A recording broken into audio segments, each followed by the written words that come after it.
when Mateo and I began preparing the living room for a special evening. We'd always loved having friends over to watch soccer games, but tonight something felt different. We had invited Nico, our fitness trainer, to join us. Nico was one of those magnetic personalities, always full of energy and charm. He had quickly become a friend beyond the gym sessions.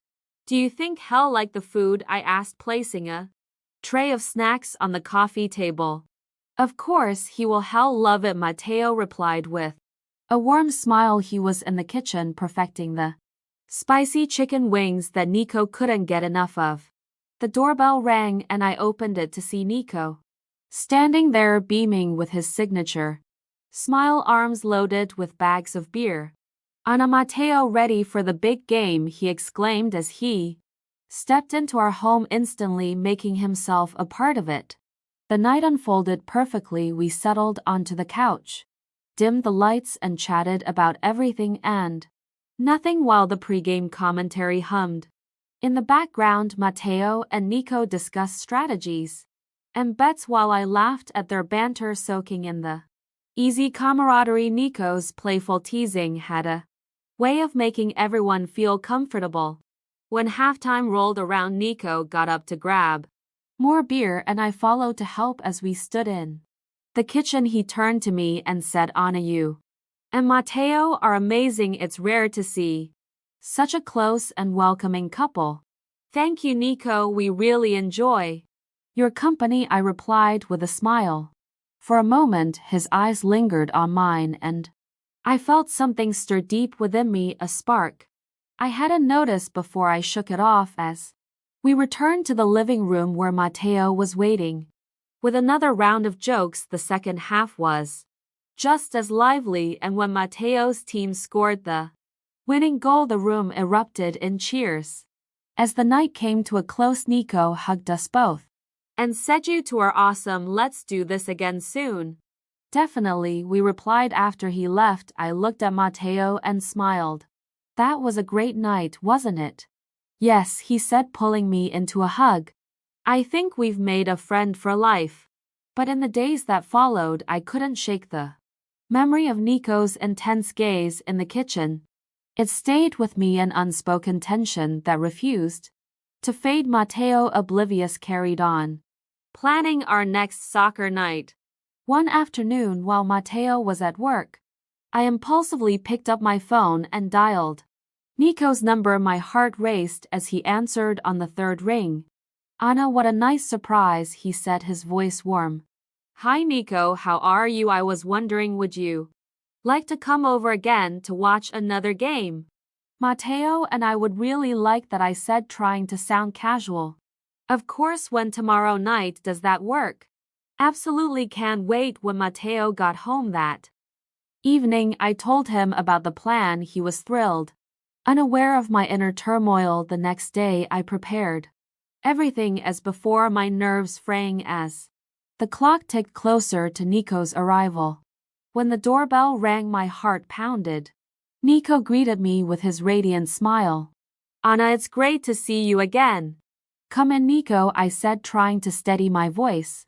Mateo arrived shortly after and we all settled in for the game. As the evening unfolded, every glance and laugh from Nico felt charged with unspoken emotions. When Mateo went to the kitchen to prepare more snacks, Nico and I were left alone. "Nico, I need to tell you something," I said, my voice trembling. "Of course, Ana, what's on your mind?" he asked, leaning closer.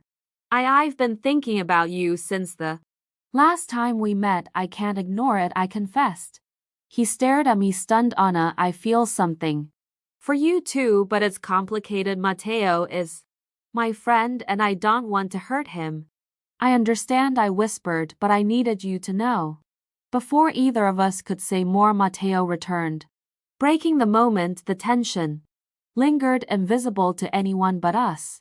When the night ended and Nico left, his hug lingered just a little longer, his eyes saying more than words ever could. After the door closed, I lay awake, consumed by confusion and guilt. I had crossed a line, and yet I couldn't deny the feelings that had taken root What would happen next only time would tell. In the days that followed Nico's visit, the tension within me only grew. Mateo remained blissfully unaware, continuing with his usual routine. But my thoughts were consumed by what had happened or almost happened. I tried to shake it off, to remind myself of the love Mateo and I had built over the years, but something about Nico's presence had stirred feelings I couldn't suppress. The following weekend, Mateo suggested hosting another soccer night, this time inviting a few more friends. Along with Nico, I reluctantly agreed, hoping that a larger group would dilute the intensity I felt around him. Maybe with more people it would all feel normal again. The evening came and our living room was once again filled with laughter and chatter. Nico arrived, his usual charismatic self, but I couldn't help noticing the way his eyes met mine, brief but filled with a silent acknowledgement of our last conversation. I tried my best to stay busy, flitting between serving snacks and joining the conversations, but the weight of unresolved emotions hung heavily in the air. During halftime, as the others joked around and debated the game, Nico slipped into the kitchen to grab another beer. Without thinking, I followed him, my heart pounding. "Nico," I said softly, closing the door behind me. He turned, his expression cautious but kind.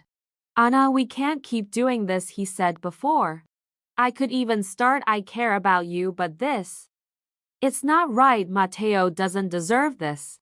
"I know," I whispered, tears threatening to spill, "but I don't know how to stop feeling this way." He stepped closer, his voice gentle. "You need to decide what you want, Anna. If it's Mateo, then you have to let this go. If it's me, then we have to be honest with him, but we can't live in this gray area. It's not fair to anyone." Before I could respond, we heard footsteps approaching quickly. I turned back to the counter, pretending to fuss with the snack trays as Mateo walked in. "Everything okay?" Mateo asked, his voice light, oblivious to the tension. "Yeah, just grabbing more chips," I replied, forcing a smile. The rest of the night passed uneventfully, but inside I was unraveling. Nico's words echoed in my mind, and I knew he was right. I had to make a choice. That night, after the last guest left and Mateo was getting ready for bed, I sat on the edge of the couch, my heart heavy. When he came back into the living room, I looked up at him, my throat dry. "Mateo, we need to talk," I began, my voice trembling. He frowned, concern filling his eyes. "What's wrong, Anna?" I took a deep breath, the words catching in my throat. "I've been feeling conflicted about us, about everything, and I need to be honest with you." The next few minutes were some of the hardest of my life. I told Mateo everything about the spark I felt with Nico, about the moments we shared, and about how lost I'd been feeling. I didn't spare myself from blame, admitting my mistakes and my guilt. Mateo sat in silence for what felt like an eternity. Finally, he spoke, his voice thick with emotion. "I don't know what to say," he admitted. "I love you, Anna, but this hurts." Tears streamed down my face as I nodded. "I understand, and I don't expect you to forgive me right away, but I want to figure this out, whatever that looks like. I don't want to lose what we have." We spent the rest of the night talking, unraveling years of emotions and struggles we hadn't addressed. It wasn't easy, and it didn't fix everything, but it was a start. I realized that what I truly wanted wasn't the fleeting excitement I felt with Nico, it was the steady, unwavering love Mateo had always given me. The next morning, I called Nico and told him we couldn't see each other anymore, not even as friends. He understood, and while it was painful to cut ties, it was necessary. Mateo and I began the slow process of rebuilding our relationship, facing our struggles head on and learning how to reconnect. It wasn't perfect, but it was real. In the end, the night that almost tore us apart became the catalyst for something deeper, a renewed commitment to each other and to the life Wed built together, some sparks are meant to burn out while others are worth nurturing into something lasting, and with Mateo I knew it found the latter.